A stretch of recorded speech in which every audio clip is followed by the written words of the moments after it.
구독, 좋아요.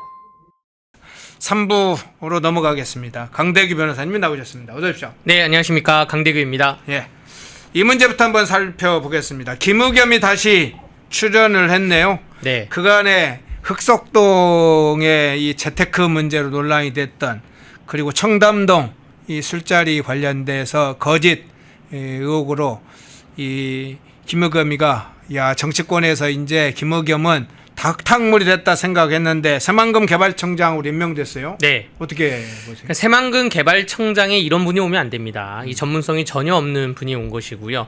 새만금 개발청장은 윤석열 정부 때는 국토교통부 공직자 출신이나 또 시군청 공직자 출신이 왔어요. 네. 하물며 문재인 정부 때도 공직자 출신을 안 쳤던가, 혹은 도시개발 쪽에 교수로 있는 사람이 새만금 위원회에서 활동하고 있다가 새만금 개발청장이 됐거든요. 지금 국민들이 아니 새만금이 아직도 안 끝났어? 저 언제 끝나는 거야?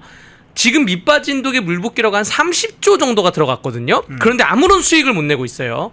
이명박 정부 때 이 새만금 마지노선을 정하자, 끝나는 기한을 정하자 그래서 2011년 이명박 정부 때 2030년에 끝내기로 했습니다. 예. 그리고 2013년 박근혜 정부 때 박근혜 정부가 출범하고 나서 이거 빨리 끝내자라고 해서 만든 게 새만금 개발청이에요. 야, 국토교통부 산하의 차관급으로 만들어서 빨리 끝내자. 근데 문재인 정부 때 갑자기 2030년까지 끝내기로 한 거를 2040년까지 늘립니다. 그러니까 돈이 계속 들어가는 거예요. 돈이 어디 있는지, 어디다 쓰는지 모르겠는데 계속 들어가고, 그러면서 새만금 개발공사라고 별도로 만들어요. 예. 아니, 저 간척을 땅을 다지고 땅을 정리해서 민간업자들에게 팔고 국가는 수익을 얻고 이게 끝이거든요. 이거를 지금 몇십조가 들어가면서 하고 있는데 문재인 정부 때 갑자기 아니 이거 공공기관이 매립하자, 민간이 매립 안 하니까. 그러면 국가가 개발하고 국가가 매립할 거면 이거를 왜 개발합니까? 왜 정리합니까? 차라리 그냥 포기하고 나오면 되는 것인데, 혹은 아니면 LH공사도 있고 하는 것인데, 어쨌든 그러한 상황에서 지금 개발을 빨리 끝내야 되는데 김의겸이라는 도시계획이나 뭐 개발이나 토목공사나 간척사업이나 전혀 연관성 없는 사람을 새만금 개발청장 국토교통부 산하 차관급에 앉힌다는 거는 이거는 뭐 그냥 계속 돈만 버리겠다는 그러한 심보가 아닌가 생각이 됩니다. 그럼 임명 배경에 대해서 관심이 쏠리잖아요. 네. 왜 임명을 했을까 하는 생각이 들잖아요. 요거는 이제 호남 카르텔을 지키기 위한 게 아닌가라고 생각이 들고, 두 가지가 있는데, 하나가 이제 호남 에너지 카르텔이 있고 재생에너지 카르텔, 두 번째가 이제 내년 지방선거든 다음 선거든 김의겸에 대해서 그래도 내 칼자루를 쥐고 싸울 사람이기 때문에 내보낸다, 그거인데, 여러분들 지금 대한민국 지도가 그 동쪽과 서쪽 뭐 영남 호남을 봤을 때 영남에 원전 기지들이 집중돼 있는 게, 네. 사실 호남에도 원전 기지를 지으려고 했는데 호남에 있는 수많은 시민단체들이 극구반대를 해서 원전을 영남에 진 거예요. 영남 사람들은 위험성을 안고 있죠. 위험성을 안고 있으면서 국가 주도 전략 사업을 하고 있는데, 그런다면 호남에서 왜 영남만 원전기지 지어주냐 또 하니까, 그 다음에 준 게 재생에너지 문재인 정부 때 이제 확대를 하면서 태양열이니 태양광이니 줬는데, 자, 웃긴 게 뭐냐면 원전이 영남에 있는 분들은, 영남 지역 분들은 위험성을 앓고 있는데 혜택을 받지 않습니다. 금전적 혜택이 없는데, 호남 지역에는 재생에너지를 가지고 태양광이니 태양열이 하면서 이게 태양열 연금이다, 태양광 연금이다 말이 나올 정도로 지역 사람들한테 그 돈을 나눠주고 있어요. 오히려 네네. 정동영 장관도 뭐 그러니까 국가 돈을 투자해서 설치를 하게 한 다음에 그 이익도 지역 사람들에게 나눠준다, 이러고 있거든요. 아니, 영남에서 원전에서 만든 에너지 수익을 가지고 영남 사람들에게 나눠줍니까? 가가호호 나눠주진 않는단 말이에요. 그런 것인데, 요런 카르텔에 대해서 문제가 제기되고 있으니 요거 지키라. 네. 새만금 개발청에서 에너지 사업을 해서 지키라, 나눠줘라 라는 게 하나가 있고, 두 번째는 그 지금 이 김의겸이 그러면 개발청장으로 어제 임명되기 전까지는 뭘 했냐. 대통령 선거 이후에 군산시에서 군산 미래 제작소라는 사업소를 연 다음에 정치 활동을 하고 있었어요. 여기 신영대 의원 지역구거든요. 그렇죠. 예, 근데 작년 총선 즈음에 어떠한 기사가 나왔냐면 비명계의 신영대가 친명계의 그 김의겸을 경선에서 이겼다. 그러니까 친명 김의겸, 김의겸이 비명계 신영대에서 경선 패배 이런 기사가 났어요. 예. 사실 박용진 의원 같은 경우에는 경선에서 이기니까 룰 바꿔가지고 쫓아낸 거고 여기는 호남 지역이니까 이재명 당시 당대표의 그 입김이 작용 안 된 건데 김의겸 보고 뭐 날개치고 활동하라는 거죠. 이게 새만금 개발청장이 갖고 있는 자금 운용 능력이 어마어마합니다. 그런 다음에 거기에 태양광 깔아주고 그 이익을 호남 지역에 나눠줌으로써 그 앞으로 정치 활동을 하라라는 그러한 제기할 수 있는 기틀을 마련해 준 것이죠. 네, 저는 그럼 그렇다 지금 보여집니다. 그 문제 한번 집중적으로 한번 보겠습니다. 네. 지금 말씀하신 대통령실에서 김의겸 임명 배경을 설명을 했는데 이런 설명을 했어요. 새만금을 재생에너지 기반 아리백 국가 산단 중심지로 육성하겠다는 이 대통령의 공약을 실천할 적임자라고 하면서 김의겸을 이 새만금 개발청장으로 임명을 했는데 지금 말씀하신 것처럼 이 관련된 국토개발이라든가 뭐 재생에너지라든가 환경이라든가 토목이라든가 어느 것도 해본 적이 없는데 지금 새만금 개발청의 예산이 22조라고 지금 네. 제가 보면 확인을 했어요. 네. 그러니까 결국은 호남 지역의 강력한 지금 재생에너지 카르텔이라고 얘기죠. 네. 그것을 구축하는데 이 새만금 개발청을 중요한 수단 도구로 쓰겠다 네. 그런 의미인가요? 그렇죠. 예. 그 김의겸이라는 사람이 청와대 대변인하고 국회의원 비례대표 하기 전에 뭐 했냐? 예. 기자 출신이거든요. 그러니까 언론인 출신이에요. 그렇다 그래서 뭐 국토교통부 뭐 개발 전문 기자나 뭐 국토 부동산 전문 기자도 아닙니다. 정치권에 왔다 갔다 거리는 기자여가지고 전문성이 없는데 지금 이재명 대통령실에서는 홍보 능력이 인정돼서 새만금에 대한 홍보 능력이 인정돼서 보냈다라는 건데 아니 그런 논리면 전국에 있는 모든 기관에 다 갈 수 있죠. 뭐 홍보 능력이 인정돼서 갔다 그러면 하다못해 한국관광공사를 갔으면 제가 이해가 되는데 네. 대한민국 홍보하겠다. 근데 그런 것도 아니고 저렇게 예산이 22조가 들어가는데 이미 수많은 예산이 들어갔습니다. 그런데 그 예산으로 인해서 저게 개발을 해서 국가가 이익을 얻으려고 저거를 한 것인데 이익 얻은 거는 없어요. 없고 저 예산은 어디 간지 몰라요. 우리 잼버리 사태 때도 여러분들이 국민 여러분들 눈으로 다 확인을 했잖아요. 아니 30조가 들어갔는데 아무런 도로도 없고 무슨 전기도 없고 저 뭐 하는 거지?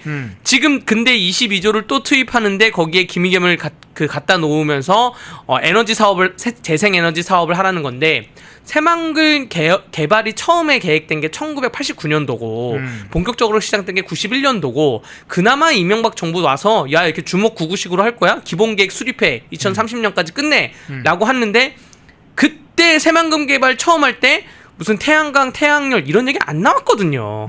땅만 정비한 다음에 팔면 되는 거예요. 안 사가면 냅두는 거고. 근데 왜 그러니까 지금 아이템을 잡은 것이죠. 아이템을. 아마 태양광, 태양열 얘기도 나오면서 무슨 뭐 환경, 나무 심기 하고 뭐 온갖 거 다 할 겁니다. 그런 아이템을 잡은 거에 전문성이 없는 김의겸을 갖다 놓은 것이고 여기에 대해서 이 돈이 어떤 기업에 얼만큼 쓰이냐 여기에 대해서 좀 낱낱이 감시가 있어야 될 것 같습니다. 예. 네. 지역화폐에서 AI 그리고 이제는 지금 새만금 개발 청구 같은 데를 통해서 재생에너지란 이름으로 카르텔을 광범하게 구축하는 문재인 정부 때 태양광 발전으로 상당히 재미를 봤는데 이제는 아주 포괄적으로 재생에너지 카르텔을 광범위한 네. 이제 그 일부 태양광 네. 발전 사업 정도가 아니네요 지금 네. 보니까. 호남은 밤이 되면 전기가 없고 네. 영남은 해가 져도 전기가 돌아간다. 그러면 원전 지역에 있는 사람들이 위험성을 안고 지금 피해를 보는 건데 호남이 영남에 돈 줘야 되는 거 아니에요? 저는 그렇게 생각하거든요. 예. 그러니까 이게 정치 비하 발언이 아닙니다. 호남에도 원전을 지라는 거예요, 제 말은. 호남도 지어줄 테니까. 정치 비하 발언이 아니라, 그런데 원전을 짓지 말라고 그렇게 반대해놓고 태양광이 왔는데 만약에 밤이 되면 전기 안 돌아가는데 그 전기를 또 영남에서 갖다 끌어쓰고, 이러한 지역 불균형이 있는데 거기에 또 22조를 끌어다 주는데 거기에 수장이 언론인 출신이다? 이런 범위 좀 마음에 안 들어서 호소해봤습니다. 언론인 출신인데다가 청담동처럼 거짓말 밥 먹듯이 하는. 그럼요. 예, 예. 대변인에서도 그 부동산 문제 때문에 관사를 앞세워가지고 본인 다르게 투자하다가 대변인에 나온 사람이고 네. 지금 한동훈 전 장관으로부터 고소당해가지고 민사 형사 다 진행되고 지금 있는 걸로 재판 중이죠. 예, 재판 중으로 알고 있는데 그러한 문제에 대해서도 개발청장으로 앉혔다는 게 좀 애매합니다. 예. 김의겸 문제 먼저 살펴봤고요. 자, 캐나다 특사단장에 김병주 의원이 네. 임명이 됐네요. 말레이시아 특사단장에 김영춘 전 해양수산부 장관을 임명했는데 뭐 대선 잔치 저런 방식으로 하느냐 이게 계속 나오고 있는데 대선 포상휴가를 또 김병주한테 주는 겁니까? 그러니까 이게 그 특사를 막 보낸다고 제가 보기에 대통령실에서 예. 정치를 장악하는데 물론 민주당에서 많이 장악이 됐지만 정권 초반에 막 건강한 정당이라고 하면 뭐 소장파도 생기고 막 합니다. 예. 그런 것을 잠재우기 위해서 특사단을 보내는 거를 정치에 활용을 하는 것 같아요. 누구누구 어디 보낸다. 지금 원래 4개국만 주요 보내는데 한 열 몇 개국을 보내면서 소문이 나니까 많은 의원들이 나도. 근데 거기 적임자를 보내야 되는데 캐나다와 우리가 국방 무기에 대해서 뭐 협력을 한다, 뭐 안보 포럼을 한다, 방산에 대해서 파트너십을 한다, 뭐 이런 얘기는 있는데 이게 그 김병주 의원이 여기에 적합한가? 여기에 대한 좀 의문이 있습니다. 이런 의문이 있고 왜냐면 그 캐나다와 우리나라와 안보 포럼 했던 거는 이전 정권부터 해왔던 것이기 때문에 모르겠어요. 김병주 의원이 가가지고 만약에 정말로 수출 계약에 대한 가시적인 성과를 갖고 왔다 그러면 제가 모르겠는데 그 전에 캐나다와 아무런 접점이 없는데 그런 의문이 좀 하나 들고요. 네. 김영춘 전 해양수산부 장관도 원외 정치인인데 말레이시아에 보내는데 말레이시아와 우리나라의 해양 관련해서 그 해양수산물 관련해서 어느 정도의 공조가 있을 것이냐에 대한 특사들을 보내는데 뭐 명확한 계획이 없어요. 명확한 계획이 없고 그러면 받는 나라에서도 왜 오냐는 거죠. 왜와 무슨 얘기 할 거야. 네, 거기에 대한 명확한 발표가 없이 지금 사람들 발표만 있고 큰 원론적인 발표만 있거든요. 그래서 국민들이 납득하기는 좀 어렵지 않나 이렇게 생각이 됩니다. 예. 자, 그 장면 먼저 살펴봤습니다. 김의겸, 김병주 뭐 이런 인물들을 먼저 살펴봤습니다. 자, 김용대 드론 사령관 문제로 한번 넘어가 보겠습니다. 내란 특검팀이 김용대 드론 작전 사령관을 구속영장 청구를 했어요. 허위 공문서 작성 등을 이유로 해서 구속영장을 청구를 했는데 이 상황이 또 어떻게 보세요? 이게 그 7월 18일 날 체포를 하고 예, 어제 영장 청구를 그랬죠. 하고 오늘 영장 실질 심사가 있을 거라 보여지는데 예. 저 특전 사령관님께서 말씀했습니다. 드론 작전 사령관께서 군사작전에 관해서 특검 조사를 받는 것 자체가 참담하다. 지금 특검이 바라보는 혐의가 뭐냐면 계엄 훨씬 이전입니다. 작년 10월달쯤에 그 북한에 무슨 무인기가 갔는데 거기서 무인기가 갔다 온 거에 대해서 공문서에 대해서 허위로 작성했다라는 거예요. 숨겼다는 거예요. 예. 근데 저 특전 그 드론 작전 사령관님 한 말이 뭐냐면 아니 이거 비밀 작전인데 그러면 이거를 우리가 대놓고 막 기재를 하냐? 이게 아는 사람 군사 내에서도 국방부 내에서도 아는 사람이 있고 모르는 사람이 있는데 비밀 군사 작전이기 때문에 사실대로 기재할 수가 없는 부분이다라고 얘기한 거거든요. 당연한 거 아닙니까? 예. 그리고 9월달하고 10월달에 저렇게 드론을 북한에 보냈다고 한다면 이미 그 계획은 1년 전에 세워졌을 거예요. 계엄하고 전혀 상관이 없는데 무슨 그 특검팀이 계엄하고 연관성이 있다고 가는 것이고. 허위 공문서 작성죄와 직권남용죄인데 여러분들 형법 20조에 보면 정당행위라고 있습니다. 정당행위. 네네. 업무상 행위와 직업상 행위가 사회상규에 반하지 않는 경우에는 처벌하지 않는다 이렇게 되어 있어요. 그렇기 때문에 경찰하고 뭐 소방관들이 범인 잡고 혹은 화재 진압할 때 창문 깨고 들어가는 거 이런 것도 처벌 안 하는 거고 국정원 블랙 요원들이 범인 잡으면서 뭐 무슨 폭력을 쓰거나 뭐 이러한 행위에 대해서 처벌을 하지 않는 겁니다. 그런데 군인이 군사작전 했는데 그거를 지금 특검으로 목매인다? 정말 특검이 적당히 해야 되는 게 특검이 격까지 다른 얘기지만 4일 전에 재난본부랑 소방청 압수수색했거든요. 예. 지금 폭우 때문에 난리가 날 거를 다 예정하고 소방재난본부와 각급 소방청이 스탠바이 하고 있었어요. 네. 점검하고 대비하고 네. 비가 내린다. 점검하자. 딱 점검하고 딱 일하고 있는데 갑자기 압수수색이 들어온 거예요. 그 압수수색이 들어갔던 이유는 뭐 국회를 단전단수할 것이다. 아니 국회 단전단수를 그렇게 소방청에 압수수색할 정도의 일이냐고요. 지금 이게. 그러니까 압수수색을 들어간 숫자가 본인들이 일을 열심히 했다는 척도라고 생각을 하는 것 같아요. 전혀 그렇지 않다는 점을 좀 말씀드리겠습니다. 예. 그런데 본래 김용대 사령관은 유한 혐의로 좀 묶어보려고 했잖아요. 네. 계속 유한 유치죄 적용을 시키려다가 일반 이적죄로 지금 전환해서 혐의를 찾고 살려고 지금 내란 특검이 지금 불을 켜고 있는 상황인데 네. 그걸로는 잡지 못하고 허위 공문서 같은 네. 혐의로 잡았어요. 그런 식으로 구속영장을 청구한 상황인데 과거에 문재인 정부 때 특검이 사실 적폐청산 이름으로 탈탈 털 때 어떤 혐의가 찾아지지 않으면 네. 다른 혐의를 찾아가지고 그렇죠. 막 그랬었던 네, 네. 상황이 있거든요. 네. 뭐 이재수 전 기무사령관이 그 과정에서 사실은 이제 극단적 선택을 하는 경우도 있었는데 네. 지금 비슷한 상황이 반복되는 것 같아요. 그렇습니다. 이게 지금 일단은 지금 김용대 그 드론 작전 사령관도 네. 행위 자체를 부인하지 않거든요.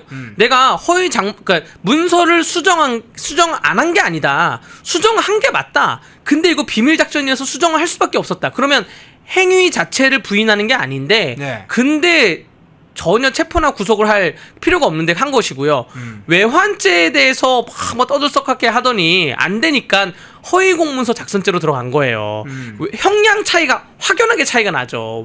외환죄는 사형, 무기, 뭐 20년 이상 등등인데 허위 공문서 작성죄는 그냥 공무원이 실수하다 보면 뭐 옷 벗고 뭐 이 정도입니다. 근데 형량이 확 줄었는데 허위 공문서 작성죄가 안 되면 또 직권남용도 지금 검토로 들어갔고 이런 식으로 계속 꼬리에 꼬리를 물면서 온갖 법을 들이대는 겁니다. 저는 이렇게 생각해요. 저는 저 드론 작전 사령관이 영장 청구됐다 그랬을 때 무슨 생각했냐면 이거 우리나라의 그 한반도의 역사 속에서 통일신라 뭐 그전에 삼국시대 뭐 고려 조선에 이런 일이 많습니다. 네. 특히 변방을 지키고 있는 장군들 정말 열심히 싸웠던 장수들에 대해서 왕이 병권을 갖고 있으니까 장수들이 병권을 갖고 있고 그러니까 무서워가지고 오히려 장수들을 쳐내는 경우가 있어요. 이순신 장군도 선조가 파직시키고 투어까지 했습니다. 네. 그런 역사가 있어요. 지금 그러한 관점에서 바라봐야 되는 게 아닌가 이런 생각이 듭니다. 북한에 드론을 보내는 게 그게 잘못된 겁니까? 그 전혀 잘못된 게 아니거든요. 예. 정찰을 한 거예요. 하다못해 폭격을 하더라도 만약에 잘못된 경우가 있다고 하면 국제법에 의해서 선전포고를 하는 게 잘못된 것이지 우리나라 법에 의해서 북한을 우리가 쳐들어간 게 전혀 잘못된 게 아니에요. 지금 온갖 법을 특검이 이상하게 적용한다 그랬잖아요. 대북전단 살포법에 대해서 위헌이 나왔는데 그거 요즘 어떻게 처벌하냐면 갑자기 항공안전법으로 처벌하고 있어요. 풍선을 보내면 항공기가 위험하다. 아니 전국에 얼마나 많은 놀이동산에서 풍선 달고 놓치는 사람들이 많은데 풍선을 보냈다 그래서 항공기가 위험하다? 그걸로 지금 처벌하고 있어요. 그 대북전단 살포법이 그 위헌이 나왔으니까 지금 정말 특검이 적당히 해야 됩니다. 근데 적당하지 않을 것 같아요. 이미 브레이크를 안 잡을 것 같고 대통령이 그 구속 영장이 발부된 순간부터 지금 핸들이 고장난 8톤 트럭이라는 그런 랩이 있는데 그런 것처럼 종횡무진으로 질주할 것 같습니다. 예. 그러면 내란 특검팀이 지금 유한 혐의도 계속 네. 이 부분은 계속 뭐 혐의를 어떻게든지 찾아내 보려고 네. 계속 할 거라고 네. 보시나요? 그렇겠죠. 근데 이거는 이 외환 혐의에 대해서 찾으려면 북한의 협조를 얻어야 되거든요. 네. 북한이 밝혀야 돼요. 북한이 뭐냐면 야 이런 연락이 와가지고 우리하고 이렇게 사실은 공모를 통모를 했다. 예. 약간 예전에 그 북풍 사건 뭐 이런 것처럼 네, 야 네, 우리한테 연락이 와서 이게 뭐 무인기 보낼 테니까 우리가 뭐 폭격을 했고 막 이렇게 얘기를 했어. 이런 공모가 돼야 되는데 그러면 그런 공모는 전혀 안 될 거라 보여지고요. 그렇지 않은 상태에서 반쪽짜리 증거만 가지고 외환죄를 전혀 물을 수가 없습니다. 이거 칭찬해야 될 일이죠. 북한이 우리한테 무인기를 보냈잖아요, 몇 년 전에. 그게 밝혀진 거고. 그러면 지금 우리 군의 대응이 선 조치 후 보고입니다. 우리가 그 연평도 해전이나 천안함 사태나 등등에 대해서 우리가 네. 폭격을 당했는데 하다못해 연평도 폭격을 당했는데 우리 아무런 대응도 못했어요. 선 조치 후 보고인데 북한이 무인기를 보냈으니 우리도 보내자. 우리가 만약에 안 보내잖아요. 우리가 안 보내면 북한은 계속 보냅니다. 저거 대한민국 호구네. 우리가 계속 보내도 안 보내네. 우리도 보내야지 북한이 안 보내요. 북한이 오물풍선을 보내니까 우리도 대북전단을 보내는 거고 확성기를 치는 거고 이렇게 돼야 되는 것인데 지금 오히려 칭찬해야 되는 일을 외환죄로 묶는다? 그 자체가 직권남용이 아닌가 좀 생각이 됩니다. 예. 우리 군인들을 저렇게 모욕하고 모독하는 게 지금 당연한 것처럼 여겨지고 있습니다. 우리 군을 사실 무력화하는데 그 핵심적인 위치에 지금 내란 특검이 역할을 하고 있는 셈이 됐어요. 군이 무너지면 어떻게 되죠? 본인의 목에 칼이 온다는 걸 지금 모르고 하는 짓이겠지만 우리 군이 무너지고 있습니다. 자, 그런데 윤석열 대통령 문제도 잠깐 여쭤볼게요. 윤석열 대통령이 증거인멸 우려로 지금 구속됐지 않습니까? 네. 통상적으로 구속영장을 청구하는 것은 기소 전에 구속영장을 청구하려는 것은 구속을 시키는 이유가 조사를 하려고 네. 그러지 않습니까? 네, 그런데 네. 조사 없이 기소가 가능하면 왜 구속했는지 이런 비판도 나오고 있어요. 맞습니다. 이게 여러분들 기소라는 의미는 예. 수사가 끝나고 증거를 다 완벽하게 정리를 해놓고 증거 목록을 작성하고 증거를 붙이고 그걸 법원에 넘기는 게 그게 기소입니다. 네. 그럼 기소를 한다는 거는 증거가 다 이미 확보를 해서 증거 조사가 끝났다는 거예요. 근데 지금 윤석열 대통령을 증거 인멸의 우려가 있다고 구속을 했잖아요. 네. 그런 다음에 아무런 조사를 안 하고 그런 다음에 바로 기소를 했습니다. 그러면 그러니까 조사라는 게 진술 조서를 받는 건데 그 네. 진술 조서를 받는 게 그게 이제 증거 목록에 다 들어갑니다. 아니 그러면 저는 제가 이제 조사 없이 바로 기소했다는 걸 그것도 아직 조사 기간이 남았어요.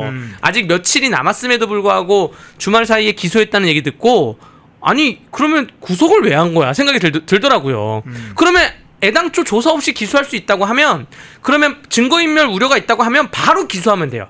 바로 기소를 해서 증거 목록을 만들어서 바로 기소를 하면 되는데 그러니까 지난주쯤에 기소를 했으면 됐죠 차라리.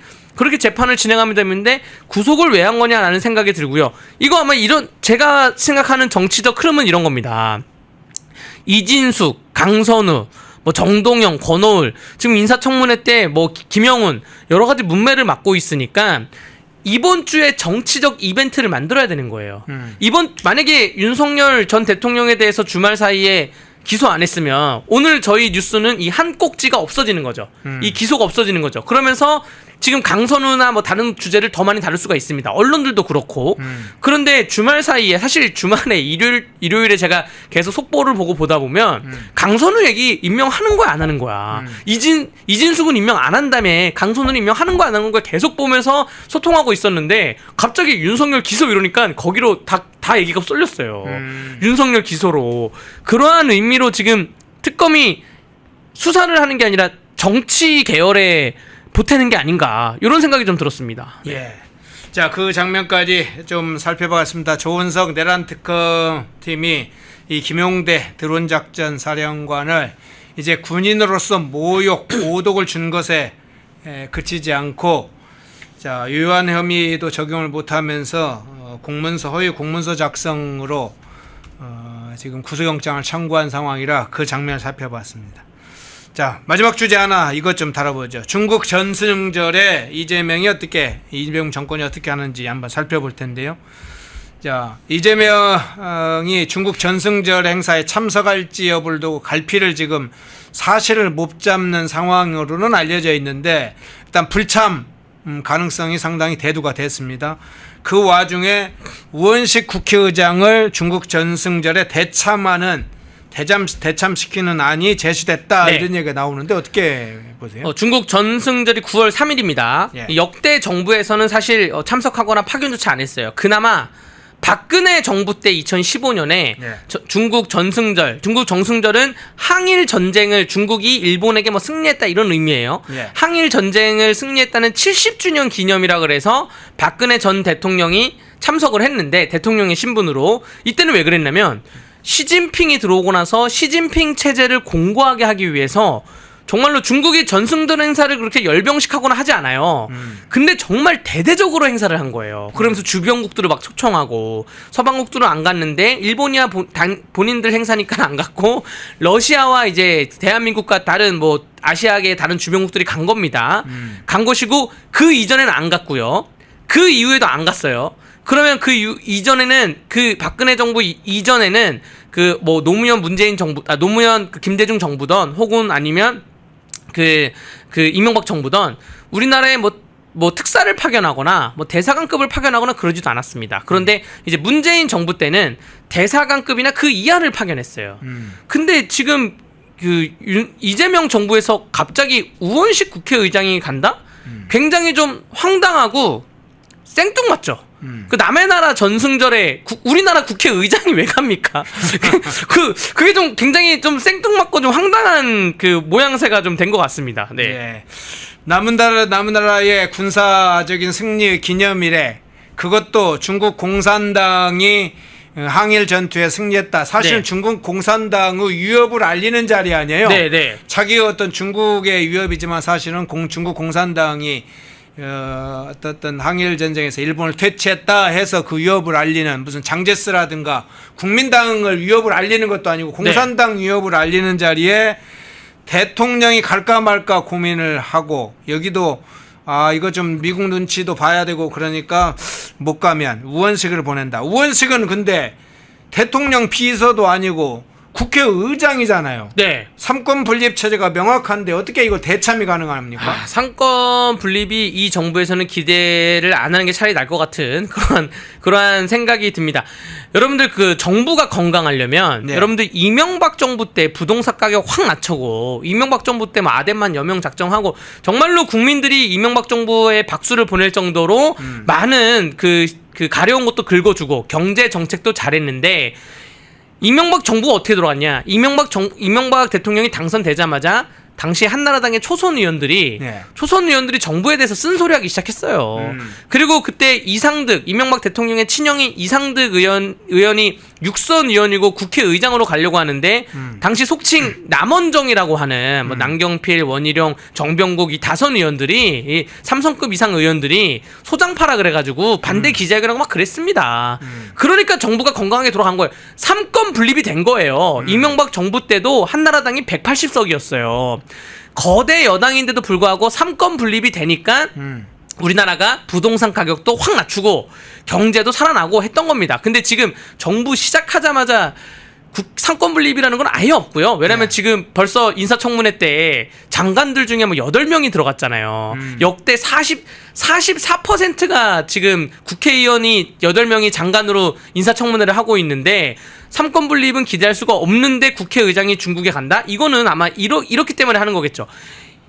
여기에 대한 이재명 정부에 대해서 보내고 싶은데 중국에 쉐쉐를 하고 싶은데 누굴 보내면 비판이 있을 테니 아마 기자회견장에서 묻겠죠. 그 강유정 대변인이든 누구한테 아니 국회의장이 중국 전승전 왜 갑니까? 라고 물으면 대통령실에서는 이재명 대통령실에서는 국회가 간다는데 우리가 어떡합니까?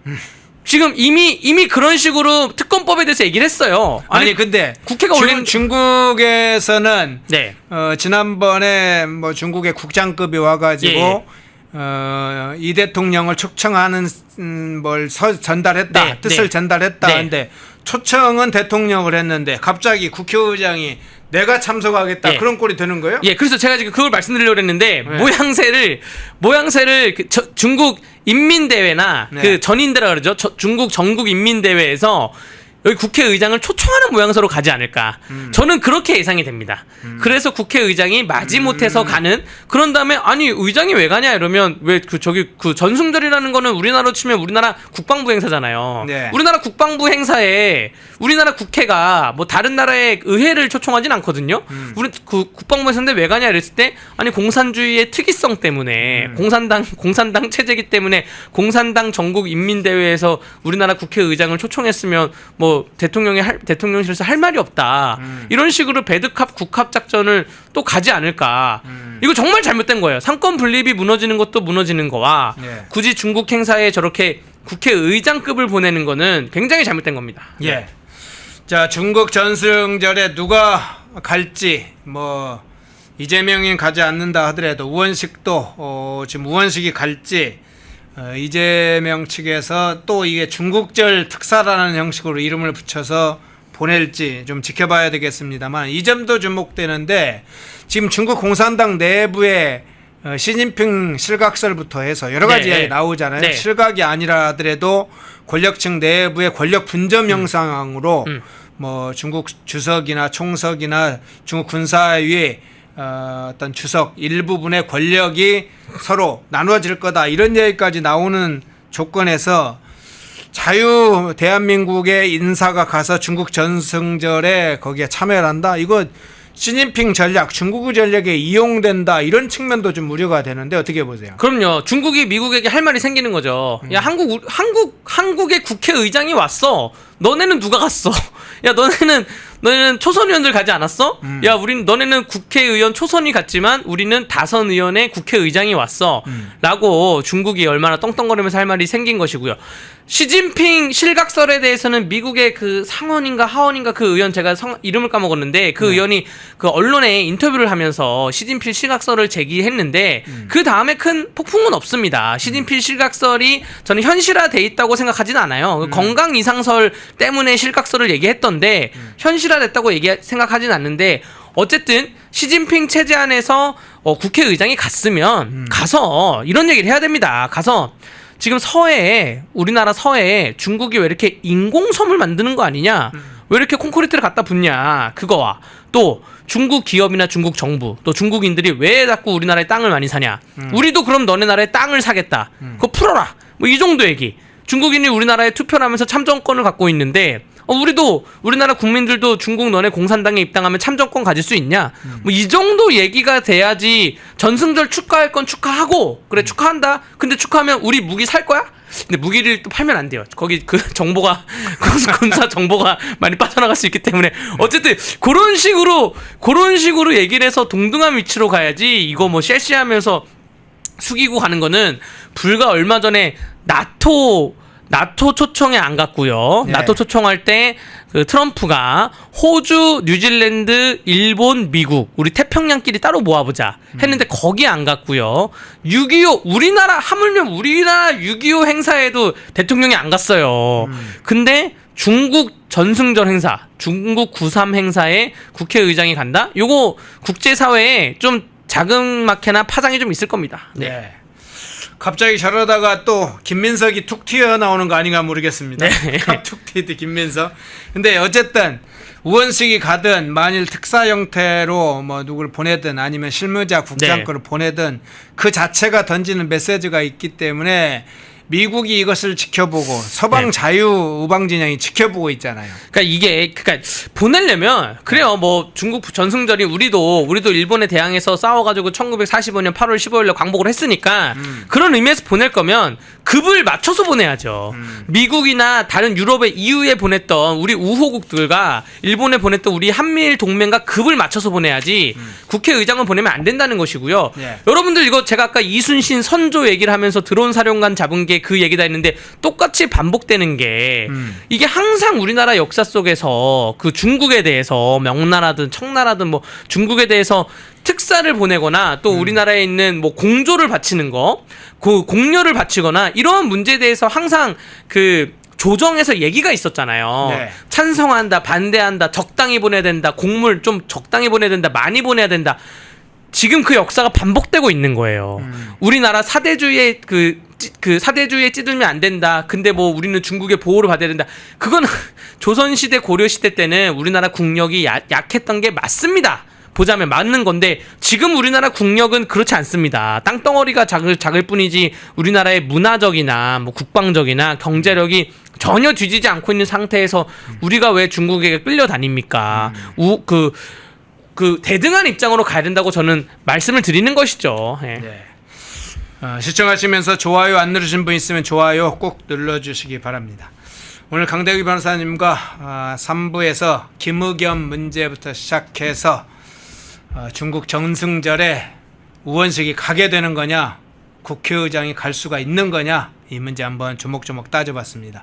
강대규 변호사였습니다. 고맙습니다. 네, 감사합니다. 펜앤마이크와 광동이 함께 준비한 광동 루테인 밀크시슬 혈행 개선, 노화로 인한 눈 건강, 간 건강.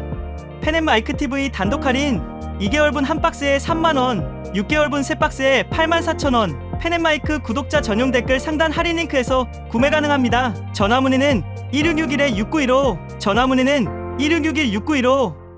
펜앤마이크와 광동이 함께 준비한 광동 면역보감 데일리 스틱 2024년 건강기능식품 대상 높은 흡수율, 휴대와 섭취가 간편한 스틱형 펜앤마이크 TV 단독 할인 1개월분 한 박스에 33,000원, 3개월분 세 박스에 9만원. 펜앤마이크 구독자 전용 댓글 상단 할인 링크에서 구매 가능합니다. 전화 문의는 2661-6915, 전화 문의는 2661-6915. 펜앤마이크와 광동이 함께 준비한 광동 혈당혈압 콜레스테롤 케어 솔루션, 식후 혈당 상승 억제, 체지방 감소, 혈중 콜레스테롤 개선, 높은 혈압 감소. 펜앤마이크 TV 단독 할인 1개월분 한 박스에 25,000원, 3개월분 세 박스에 66,000원. 펜앤마이크 구독자 전용 댓글 상단 할인 링크에서 구매 가능합니다. 전화 문의는 2661-6915, 전화 문의는 2661-6915. 펜앤마이크에서 추천하는 영상도 보고 가세요. 다른 영상도 즐기시려면 구독 버튼을 꼭 눌러주세요.